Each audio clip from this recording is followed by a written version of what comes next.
Hello, everyone. I'm here to talk to you today about a website created to house a dashboard that our group created to depict U.S. air quality over time. Now, the data set that we use is comprised of different air quality metrics for all counties in the United States, all the way down to an hour granularity. Now, when you open the web page, you're presented with a little bit of background information on our project, as well as some explanations on the visualizations that we will see later on to help you get a feel of what you are going to be looking at. Our goal for the dashboard is to allow users to better understand the air quality in the United States across a range of dates and what factors might contribute to that. So like I said, this first page here really just gives you some background information on the project as well as some of the visualizations. And if you scroll down, you are presented with our main visualization, which is a geospatial map of the United States broken down by county. And it is color coordinated with AQI levels for whatever given date you're looking at. You can see the color index on the right over here, depicting the different ranges of the AQI and how that affects the colors on the maps. You can also hover over all of the counties you're looking at to see what the AQI was, as well as a little bit of background information on the county for that given area. Now, selecting a county will filter the rest of the dashboard, which we'll look at a little bit later, to specifically that state that county resides in. But like I said, we will show you that a little bit later when we look at the other charts.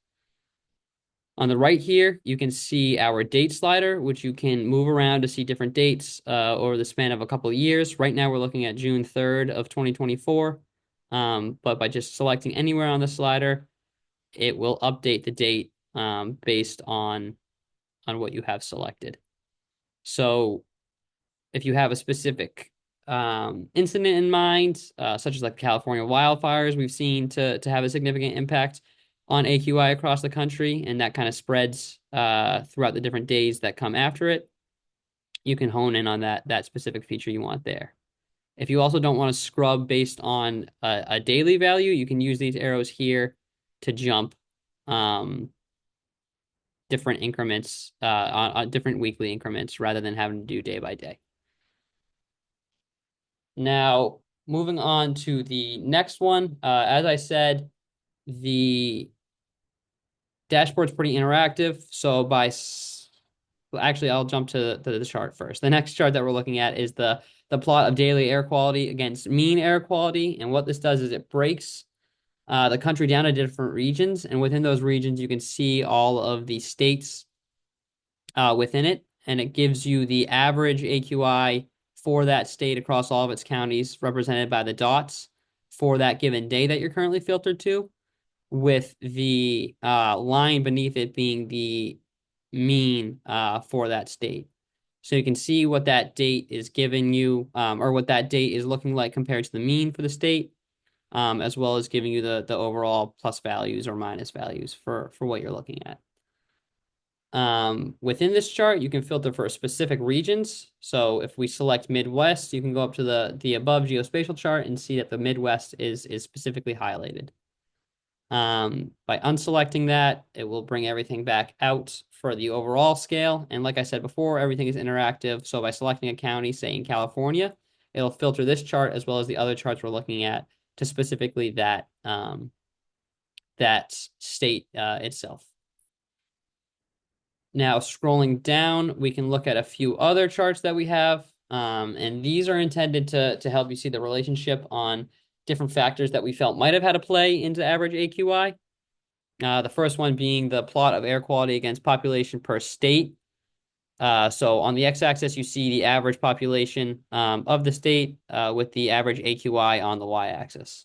Now, we had believed that this would have more of an impact on AQI across the country, but you can see that everything's kind of grouped up at this center line for the y-axis for average AQI, not really taking into account the population per state, with California being the largest population all the way over to the right, but still kind of being in the same area as the y-axis.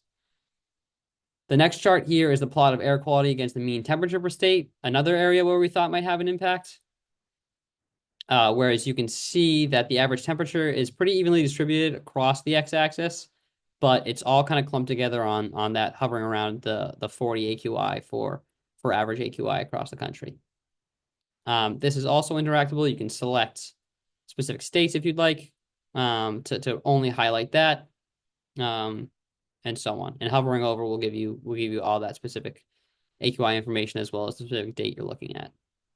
Now, the last chart, which we found to be pretty insightful, would be the top 10 counties by average AQI, and it shows you their average AQI as it changes on a seasonality level. So you can see it goes throughout the years from 2020 to June of 2024, and we can see that it is pretty cyclical when it looks at seasons, with the colder months having lower AQI and the warmer months in the summer having higher AQI. And here you can filter for specific or call out specific counties if you want. And look at specific month and date regions within it. So that is the majority of our dashboard for this website. Please let us know if you have any other feedback, or if you have anything else that you feel might be helpful for this visualization. We appreciate it all and any questions. Thank you.